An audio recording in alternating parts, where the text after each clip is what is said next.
Bees are dying. I know you hear that all over the internet all the time, but it's not an over exaggeration.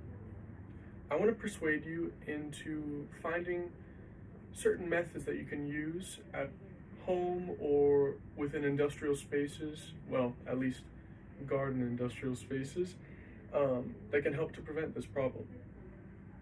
Uh, According to the NRDC, or the National Resources Defense Council, in April 29th, 2022, the main issue is pesticides. So, the issue with them is that pesticides kill everything. It's not just aphids or whiteflies, it's also all the surrounding environment. So, if the pesticides wash into a river, it can kill all the different larvae of the insects there. Or if they happen to be sprayed while there's bees flying on the leaves or flying through the area, then the bees will also get affected by the pesticides, and usually that leads to death.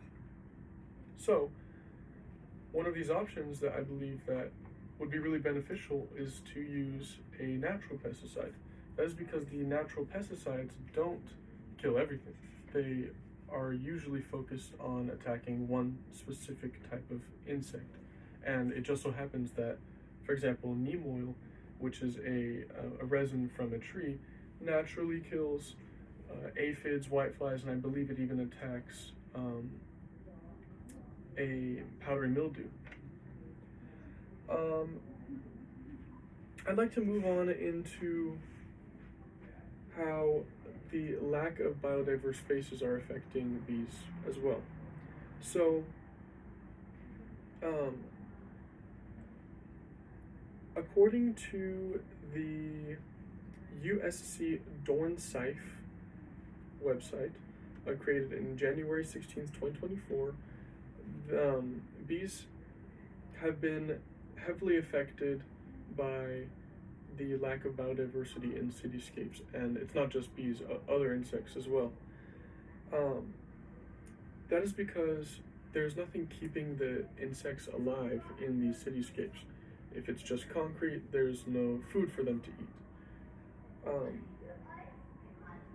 And what we notice is that there's a lot of these paved surfaces that have nothing green or no natural landscape of any sort, which can be fixed by simply creating one. There are a few cities that are taking initiatives into this and creating green spaces in places where there should be, but aren't. And they're especially using native plants, which is the ideal.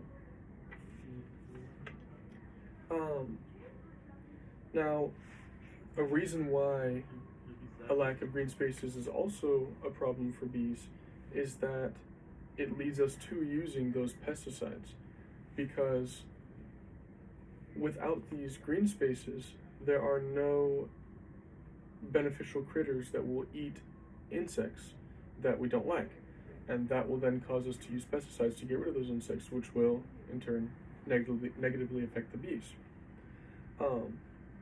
According to the Natural Pesticide Info Center in July 23rd, 2025, there are lots of beneficial insects that include spiders, praying mantises, ladybugs, things that eat aphids, all different types of insects, and those are brought in, are attracted into spaces when there are plots of natural land, even in areas where there's lots of concrete all around.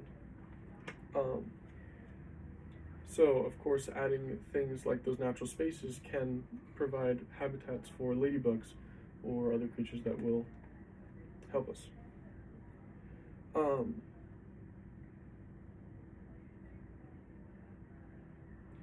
According to the an online source called the Frontier Group, written in February 23rd, 2024, in 2022 to 2023, within that time frame, beekeepers reported a 48% loss of beehives, which is absolutely massive. It's almost 50%. It's a travesty. So we definitely can see that there is a big problem. Um, and a large portion of this problem comes from the fact that bees can only create food for a certain amount of time, right? Just like humans. Now, what happens when we have these monoculture orchards is that, which by the way is where a lot of beekeepers keep their bees, is that the fruit trees only provide food for the bees within a certain time frame. And let's say for an apple tree, it's, I'm not exactly sure, but let's say that's in the summertime when the apple trees bloom. Well, the bees now only have food in the summertime if they're in a monoculture. That means there's no other food in the surrounding area that has any real sustenance for them. So what happens is the bees decide that they can't live there anymore and they'll leave, which is not good for us because we want their honey, and it's not good for them because there's not many places for them to go, or at least we're not keeping them where we want them. So what a good solution to that problem would be is to have some biodiverse areas around the orchards or within the orchards that keep the bees there so that we're benefited by them, they get food to eat, and we don't have to deal with constantly having to buy new bees, which can get very expensive. In the end, what's happening is that the bees are dying because we are unable to create environments for them that, not that we're unable, but we aren't creating environments for them that are attracting them. And we can create these natural spaces by putting biodiverse areas in cities that don't have biodiversity, by using natural pesticides, by just taking care of our surrounding environment. So I hope that I've persuaded you into possibly looking into using some of these different natural methods, and let's keep our cities biodiverse.